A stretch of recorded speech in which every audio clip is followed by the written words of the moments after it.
Olá, nós vamos discutir agora dois conceitos que perpassam amplamente pela leitura subjetiva da psicologia social, como perpassam também pelos fenômenos e pelos conflitos subjetivos que aparecem dentro do grupo, que são os conceitos de culpa e vergonha.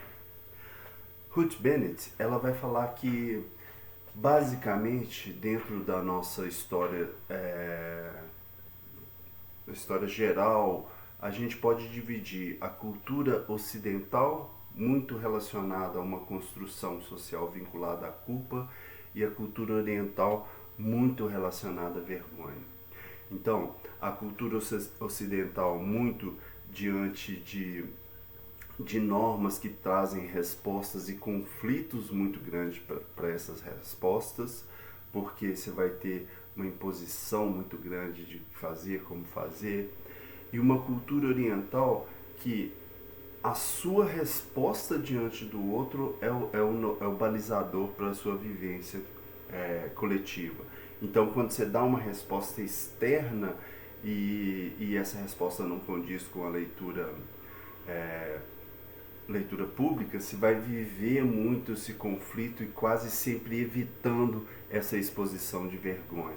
Então você vai ter diferenças de posicionamentos. Então você vai ter numa cultura oriental um cuidado muito grande para não se expor à condição de vergonha, e uma cultura ocidental uma relação muito explícita de já uma culpabilização interna por aquilo que você vai fazer.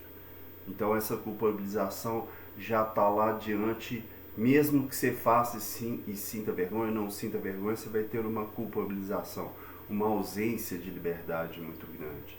Essa vergonha na cultura oriental, ela é introduzida ao longo da sua história pelo endurecimento das normas, e essa culpa na cultura ocidental por uma relação muito grande de proibições e de implicações com o próprio corpo, que limitam o sujeito e sempre colocam ele no conflito social. Mas antes disso, é interessante a gente pensar nessa discussão sobre culpa, trazendo um pouco a discussão sobre literatura. Dostoiévski, ele vai ter algumas obras que são muito legais para a gente pensar sobre a questão da culpa, assim. E é muito importante a gente pensar nisso, assim.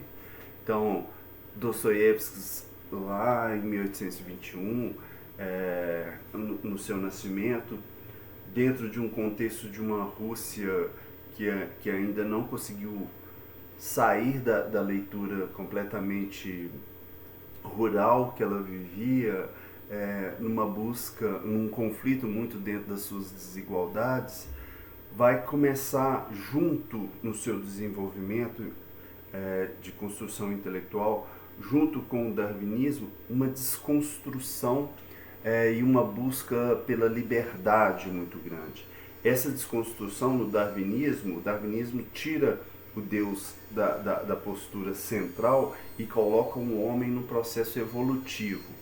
E aí Dostoiévski também implica essa desconstrução e essa posição evolutiva nas suas obras. E isso é importante porque quase que vai apresentar uma desconstrução ou os conflitos que a culpa pode trazer por essas quebras de paradigma. Então, o livro que eu acho que pode ser um norteador para a gente é Crime e Castigo, assim, que é um policial que você já sabe quem que é o assassino desde o do princípio do livro. Não é esse tipo de policial que você vai descobrir quem que é o assassino lá na frente, a lá Sherlock Holmes, mas é uma história policial que vai falar sobre a condição do sujeito e os conflitos dele diante do crime cometido. Então, a história se passa com um personagem principal chamado Raskolnikov, que é um estudante dos seus 20 e poucos anos, que vem do interior, depois do pai falecido, na busca de, através do estudo, se reorganizar e ajudar a família. Então ele tem um desejo muito de mudança, muito explícito na sua construção enquanto personagem principal, mas ele chega em São Petersburgo e começa a vivenciar alguns conflitos bem reais, da falta de dinheiro, da falta de prestígio, das dificuldades que ele vai vivenciando ali na sua realidade.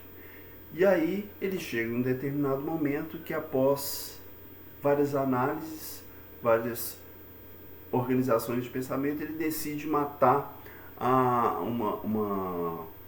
uma senhora que ele penhorava alguns bens com ela, porque ele não aguentava mais essa senhora e esse abuso, e ele vai lá e comete o crime. Quando ele comete, ele chega lá e ainda tem uma irmã dessa senhora que ele comete o segundo crime. E aí, a partir daí, ele começa a viver o conflito diante desse crime, assim. Ele começa a viver um pouco essa culpabilização de ter alterado a norma. Então, mesmo tendo assassinado e roubado, Raskolnikov não faz uso dos bens gareados com sua atitude e acaba caindo num torpor muito pior do que antes. A chegada de sua mãe na cidade deixa ainda mais deprimido. Entretanto, o que deprime não é o assassinato em si, nem tampouco o arrependimento que naturalmente deveria de vir após o mesmo, mas sim o sentimento de que não conseguiu levar adiante os projetos que tinha baseados numa visão de grandeza e de importância pessoal ao estilo napoleônico. Então ele tinha falado, olha, para chegar em algo valoroso, eu tenho que burlar, eu tenho que fazer, eu tenho que desconstruir a lei, como Napoleão fez ao pensar que vários morreram nas suas bravatas.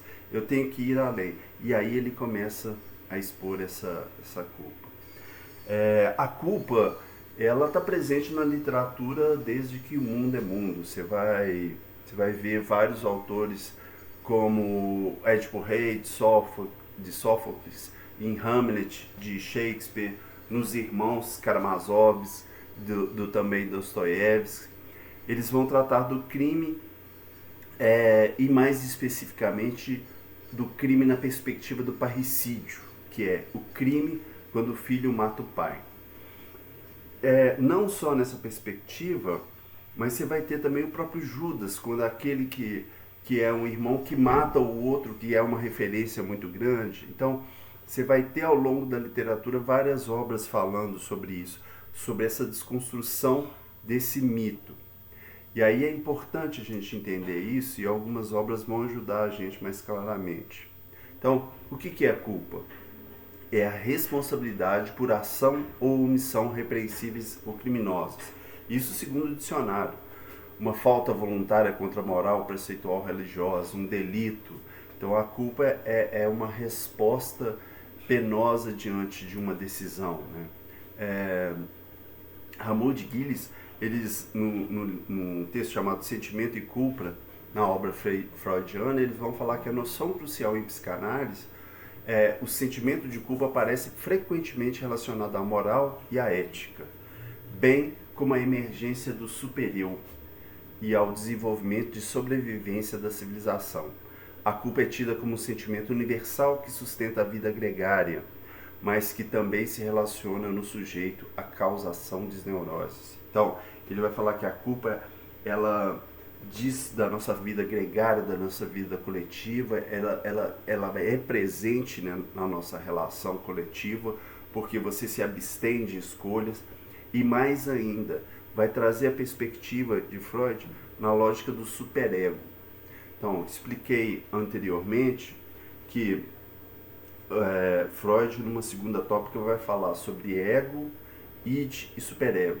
Ego como uma centralidade, id como um direcionamento do nosso prazer, do nosso desejo, e o superego como uma normatização que é introjetada na gente. Então tem um conjunto de normas que nos são introjetadas, e esse conjunto de normas que é nos introjetadas também se correlaciona diretamente com a culpa. Então Hamoud, ele vai falar que, olha, Freud está caminhando por isso aí. E a gente vai ver isso em várias obras de Freud, com certeza. Mal-Estar da Civilização é uma delas, onde ele vai falar que a civilização consegue de uma maneira ou de outra dominar o perigo, o desejo da agressão. enfraquecê-lo, desarmá-lo e estabelecer no interior do sujeito um agente para conter o desejo. Isso porque esse agente, o supereu, o superego, vigia o que está pronto a condená-lo, intensificando o sentimento de culpa que sustenta a civilização. Então, olha só, o que ele está falando? De que nós temos o id lá que deseja um monte de coisa, deseja agressão, deseja o prazer desenfreado, mas ao mesmo tempo tem o supereu, que está ali nos norteando e que nos ajuda na nossa organização gregária e coletiva. O que acontece é que esse sentimento de culpa ele se instaura na nossa sociedade por esse conflito ali que ele é eminente, né? Entre eu preciso conter o meu desejo, mas ao mesmo tempo eu preciso viver coletivamente e gregariamente. Então isso vai estar como uma característica ali. E aí, numa leitura freudiana, a gente vai ter ainda a lógica das religiões e instituições se constituindo nessa base da culpa, se constituindo numa base da norma e de uma impossibilidade de quebrar essa norma, uma impossibilidade de mudança dessa norma.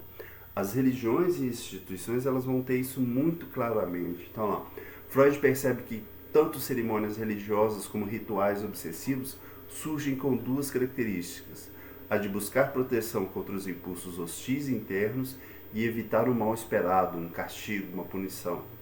Percebe também que existem ambas leis e proibições, cuja função é expiatória. Em seguida, Freud trata da formação da religião, que se baseia na supressão ou renúncia de certos impulsos instituais, dos quais procedem, por exemplo, os mandamentos.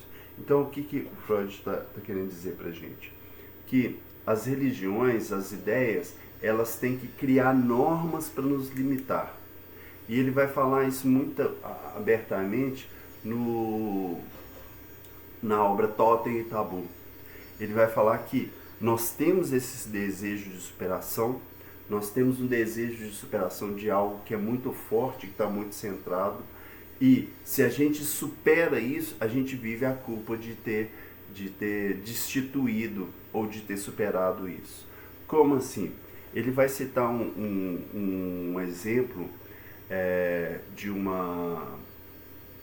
um exemplo bem primitivo, onde era necessário a quebra daquela norma que estava presente para uma sobrevivência coletiva.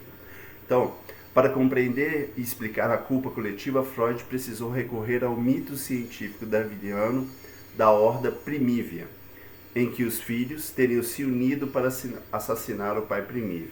Então, a história é que os filhos eles viviam numa sociedade onde o pai tinha uma detenção de poder, de mulheres, ele tinha um conjunto muito grande de poder ali, que ele impedia o desejo dos demais.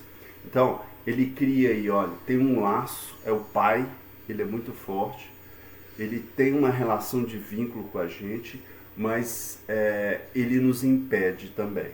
Então, eu preciso desconstruir isso aqui, eu preciso quebrar isso aqui. E aí, ele toma essa história como base porque eles quebram isso, eles vão lá e assassinam o pai. Mas a partir do momento que eles assassinam o pai, eles começam a vivenciar uma culpa.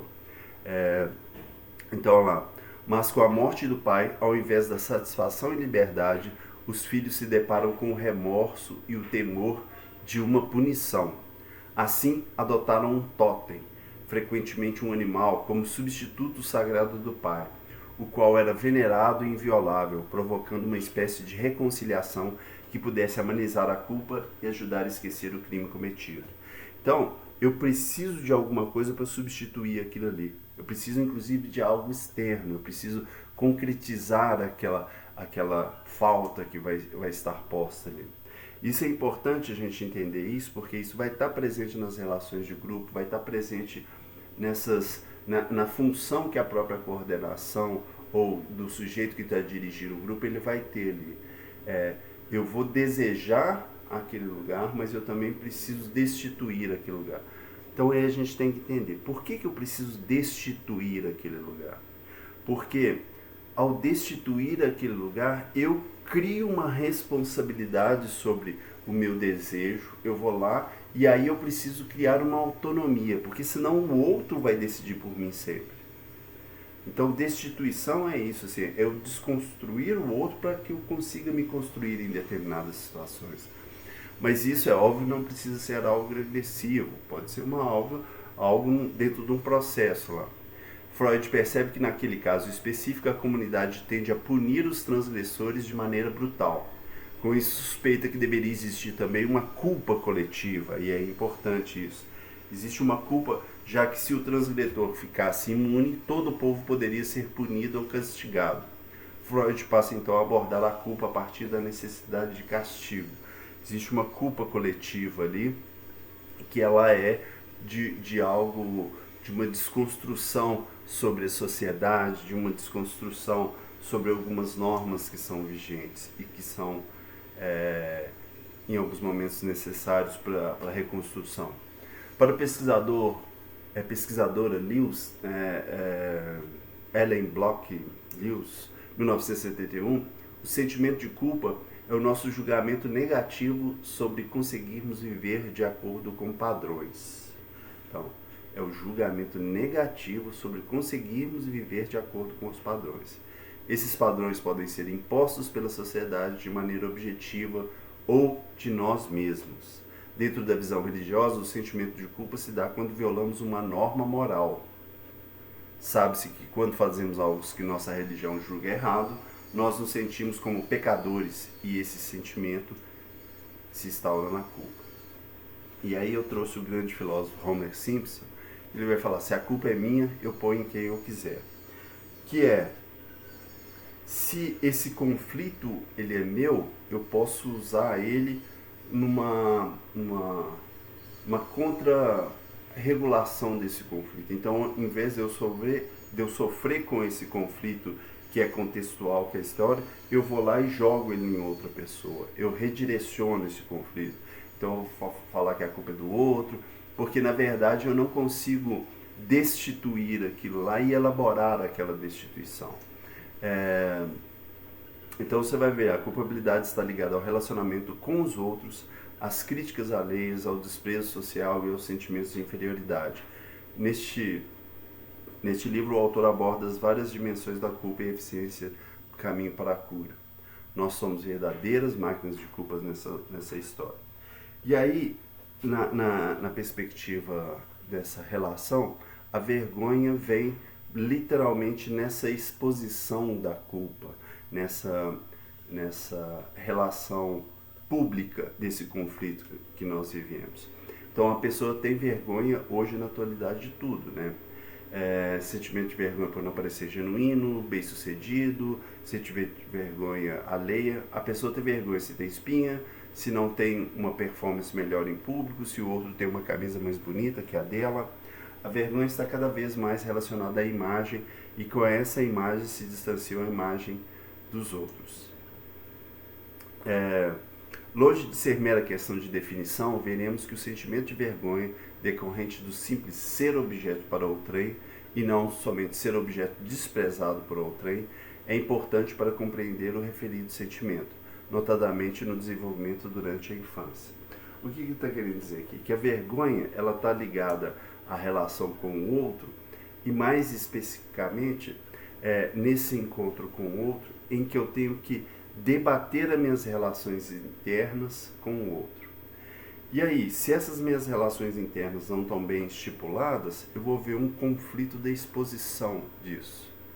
Então, eu vou tornar subjugado dentro de um padrão. A vergonha se inscreve numa relação social e ela pode fazer ela nas raízes inconscientes, cada indivíduo reagindo distintamente a uma situação de humilhação, em função dos componentes psíquicos próprios, mas ela é indissociável da relação social que contrasta com o sujeito e com as normas do seu meio. Então, é importante entender que a vergonha ela é subjetiva também e eu vou me associar para sair dessa condição de vergonha. Como assim? Então, eu posso expor o outro que tem as mesmas características que eu antes que alguém me exponha. O que é isso, assim? A vergonha, ela vai ter uma associação, às vezes, meio perversa entre esses dois polos, entre o sujeito que humilha e o sujeito que é humilhado, entre essas contradições que estão na nossa relação. Então, eu sou o sujeito que impõe um desvalor no outro. Eu sou o algoz do outro, então eu estou lá e estou expondo. Só que esse outro, ele pode ter essas mesmas características que eu. Então eu vou lá e jogo para fora essas características. Eu quase participo de uma relação de exposição, de luta, antes que eu sofra com isso antecipadamente. Então a vergonha é um sentimento doloroso e sensível sobre o qual é preferível não falar. Ele engendra o silêncio, o fechamento em si e até a inibição. A vergonha é um sentimento social e psico particularmente doloroso. A vergonha da invisibilidade, a vergonha do status que foge do padrão coletivo, a vergonha diante desse olhar do outro, né? O outro, ele está ali para me dizer como que eu vou instaurar ou como que vai ser instaurado em mim essa condição. Então eu vou ter uma imposição muito explícita do algo externo. Então eu trabalhava com a população de rua e era muito característico isso, assim, eles falavam, não, às vezes eu prefiro mendigar em outro bairro só para não encontrar ninguém que me conhece ou alguém que tinha uma relação comigo na juventude ou na infância. Você vai ver os mais jovens, eles vão mentir muito porque eles não dão conta dessa realidade, não dão conta desse padrão. Então, é importante a gente entender essas duas características, aí, esses dois fenômenos da culpa e da vergonha, até para articular eles melhores dentro dos grupos e dentro de fenômenos sociais. Ok? Um abraço.